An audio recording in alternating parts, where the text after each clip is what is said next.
Hi! ఎలా ఉన్నారు అందరూ? నేను మీ Aparna. Welcome back to our channel Shaharis world. ఈ మధ్య ఎక్కడ చూసినా ఎక్కువగా చికెన్ కారప్పొడి చేయడం చూస్తున్నాం కదా!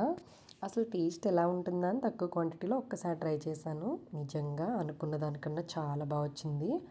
రోజు తినే నార్మల్ కారప్పొళ్ళు బోర్ కొట్టినప్పుడు ఇలా డిఫరెంట్‌గా ట్రై చేస్తే టేస్ట్ కూడా చాలా బావుంటుంది. దీన్ని వేడి వేడి అన్నంలోకి నెయ్యి వేసుకొని తింటే చాలా టేస్టీగా ఉంటుంది. అంతేకాదు దోసల్లోకి ముఖ్యంగా స్పెషల్ పొడి దోస వేసినప్పుడు నార్మల్ కారప్పొడికి రీప్లేస్మెంట్‌గా ఈ చికెన్ కారప్పొడిని వేసుకుంటే రుచి కూడా నెక్స్ట్ లెవెల్‌లో ఉంటుంది. మరి నేను ఈ చికెన్ కారప్పొడిని ఎలా చేశానో దాని ప్రాసెస్ ఏంటో ఇప్పుడు ఈ వీడియోలో చూసేద్దాం. వీడియో నచ్చినట్లయితే కనుక వీడియో లైక్ చేసి మన ఛానల్‌ని సబ్స్క్రైబ్ చేసుకోండి. వీడియోలోకి వెళ్ళిపోదాం. ముందుగా చికెన్‌ని శుభ్రంగా వాష్ చేసి ఇలా చిన్న చిన్న పీసెస్‌గా కట్ చేసుకోవాలి. ఇక్కడ నేను పావు కేజీ బోన్‌లెస్ చికెన్ తీసుకున్నాను. ఇప్పుడు ఇందులో కొద్దిగా పసుపు, తగినంత ఉప్పు, కొద్దిగా అల్లం వెల్లుల్లిపాయ పేస్ట్ వేసి కలిపి పక్కన పెట్టుకోవాలి.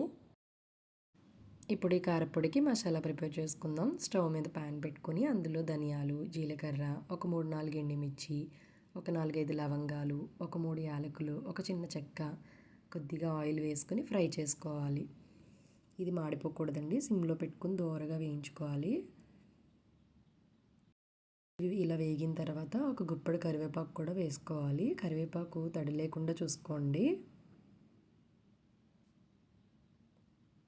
ఇంగ్రీడియంట్స్ అన్నీ కూడా డిస్క్రిప్షన్ బాక్స్లో క్లియర్గా ఇస్తాను, ఒకసారి చెక్ చేసుకోండి.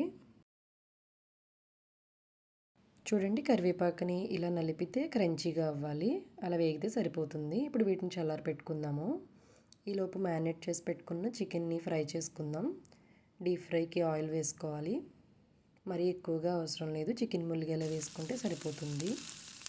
ఆయిల్ హీట్ అయిన తర్వాత మ్యారినేట్ చేసుకున్న చికెన్ని ఇందులో వేసుకొని మీడియం ఫ్లేమ్ పెట్టుకొని గోల్డెన్ బ్రౌన్ కలర్ వచ్చే వరకు ఫ్రై చేసుకోవాలి.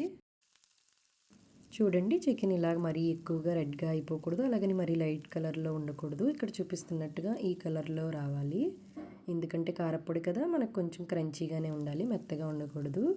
ఆ తర్వాత అదే ఆయిల్లో ఒక 7, 8 తొక్కవలసిన వెల్లుల్లి రెబ్బలు వేసుకొని గోల్డెన్ బ్రౌన్ వచ్చే వరకు వేయించుకోవాలి. ఇప్పుడు చల్లారిన ఈ మసాలాలన్నీ కూడా మిక్సీ జార్లో వేసుకొని రుచికి తగ్గ సాల్ట్, చిన్న చింతకాడ వేసుకొని ఇలా గ్రైండ్ చేసుకొని ఒక ప్లేట్లో వేసుకోవాలి. సాల్ట్ చూసుకొని వేసుకోండి, ఆల్రెడీ చికెన్లో వేసాం కదా. ఇప్పుడు ఫ్రై చేసుకున్న చికెన్ కూడా అదే మిక్సీ జార్లో వేసుకొని ఇక్కడ చూపిస్తున్నట్టుగా పల్చచ్చుకుంటూ గ్రైండ్ చేసుకోవాలి. ఎక్కువ మెత్తగా అయిపోయేలా గ్రైండ్ చేయొద్దు. ఇప్పుడు గ్రైండ్ చేసుకున్న ఈ చికెన్ని ప్లేట్లో వేసేసుకొని కొద్దిగా మిక్సీ జార్లోనే ఉంచుకొని అందులోనే ముందుగా వేయించుకున్న ఈ వెల్లుల్లి రెబ్బలు కూడా వేసుకొని ఒకసారి పల్స్ ఇచ్చేసుకొని అది కూడా ప్లేట్లో వేసేసుకోవాలి. చూడండి, వెల్లుల్లి వేసాం కదా, కొంచెం మెత్తగా అయినట్టు వస్తుంది. ఇప్పుడు ఇవన్నీ కూడా ఒకసారి మొత్తం కలిసేలా తిప్పేసుకోవాలి. మొత్తం మసాలాలన్నీ కూడా ఒకదానికొకటి పట్టేలా మిక్స్ చేసుకుంటూ కలుపుకోవాలి. ఇలా హ్యాండ్తో నలుపుకుంటూ కలపాలి. కారపొడి కదా, చికెన్ మొత్తం పట్టాలి కదా. చేత్తో ఇలాగ మనం నలుపుతూ కలుపుతుంటే మసాలా మొత్తం పడుతుందన్నమాట. ఇప్పుడు దీన్ని నిల్వ ఉండడం కోసం పోపు వేసుకోవాలి.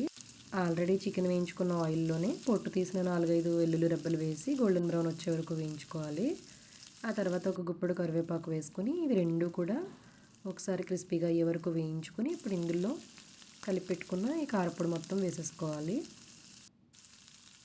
ఒక 2 మినిట్స్ సిమ్లో పెట్టుకొని మొత్తం కలిసేలా ఒకసారి తిప్పుకుంటే మనకి కారపొడి ఎక్కువ రోజులు నిల్వ ఉంటుందన్నమాట. టేస్టీగా కూడా ఉంటుంది. అంతేనండి, గుమగుమలాడే టేస్టీ చికెన్ కారపొడి రెడీ అయిపోయింది. మీరు కూడా దీన్ని ఒక్కసారి ట్రై చేయండి. వేడి వేడి అన్నంలోకి లేదా దోశల్లోకి చాలా అద్భుతంగా ఉంటుంది. ఈ వీడియో మీకు నచ్చితే తప్పకుండా ఒక లైక్ చేసి మీ ఫ్రెండ్స్ అండ్ ఫ్యామిలీకి షేర్ చేయండి. అలాగే మన ఛానల్ని సబ్స్క్రైబ్ చేసుకోవడం మర్చిపోకండి. Thank you for watching. మరొక మంచి వీడియోతో మళ్ళీ కలుద్దాం.